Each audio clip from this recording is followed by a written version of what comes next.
Once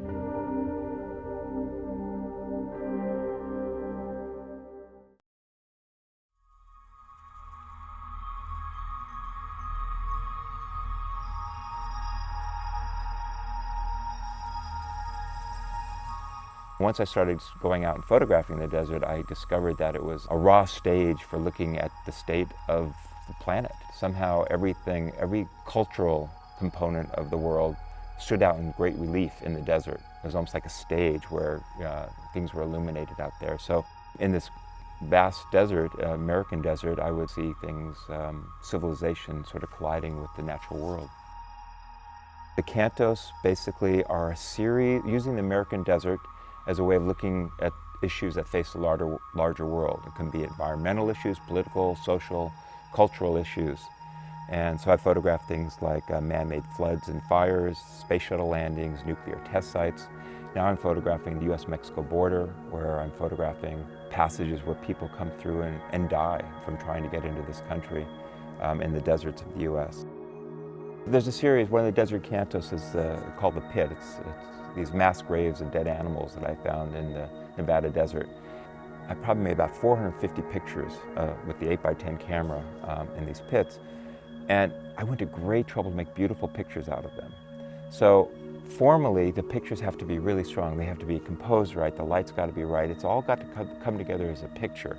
So even though my subject matter is sometimes very much of the news, like the US border maybe, or a nuclear test site, or a bombing range, something like that could be also fodder for journalism, legitimate fodder for journalism. I try to make what I would consider more like in relation to historical paintings, like history paintings, using photographs to make images so visual that 30, 40 years from now, people look back and it'll represent this historical moment. That's been something that's been very interesting to me, the shift in time in a photograph. So for example, I photographed the Oakland fire in California over 20 years ago now. When I made the photographs, I decided I didn't want to publish the work at that time, exhibit it, do a book of it, and I thought I'd put it away for posterity. What I found is that 20 years after the Oakland fire, I did do a book, and I did an exhibition of the work. I blew up the pictures to 8 by 10 feet tall, and I found that the work's meaning had shifted over time. It goes from sort of journalism to history. And I've noticed that with my work with Katrina and other kinds of issues, that over time, photographs shift their meaning. It's the mysterious opacity of other beings. Really light, airy title. It actually comes from Heidegger, Being in Time. The title comes, The Mysterious Opacity of Other Beings, was originally referring to animals, the fact that human beings really don't comprehend other beings, animals. And I realized we actually don't understand anybody. Aside from ourselves, we have no insight. And I use that concept to frame an unlikely project, which is people just floating in the water. And in Hawaii, I found that people, day after day, year after year, all age groups, would throw themselves over to the ocean and just throw themselves into a floating position. And what's interesting about that, and Heidegger talks about this too, but what makes a human being, special? What is the essence of being? And I realized that most people, we go day to day and we're doing functional things. We feed ourselves, we go to work, we do things that have a practical consequence. But these people floating in the water had no reason, it was purposeless. They just needed to do it. And maybe it goes back to the womb or something like that, some primal thing. I don't know, but we don't know. And so I just caught these people one after the other for no reason whatsoever. It's just putting themselves into floating. And I found that on one hand, you feel like you know them. They're like portraits. I consider the work kind of benign surveillance. I'm 8 stories up, very far away, almost a half a block away. So people don't know I'm photographing them, and I have a telephoto lens. And I see them go into this floating position, one after the other. You can't read them. You can't, beyond the surface of what they look like, what their body gestures are, and you can make out so much there, they still remain opaque. It's not just about the portrait of the person, it's the portrait of the person in relation to the larger sublime of the sea. So you have a small figure sort of floating in a vast sea, and there's a sense of vulnerability, It's both beautiful and a little threatening at the same time.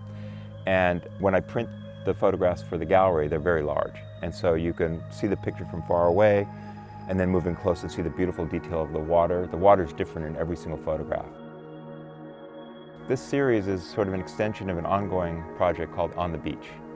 And the first series, which I did between 2002 and 2005, was right after 9/11.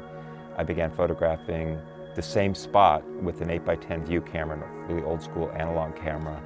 A very different way of working, and it was very much in my own mind. It wasn't not for the general public, about 9/11, about this sort of our vulnerability in nature and in the world.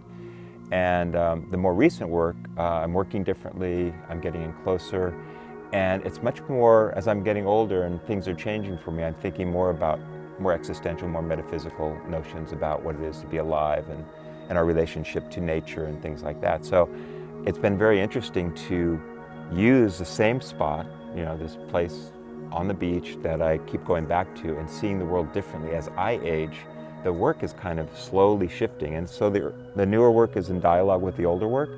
For me, it's been fascinating to watch kind of how they talk to each other. You know, there's obviously similarities, a lot of similarities, but then the differences become huge.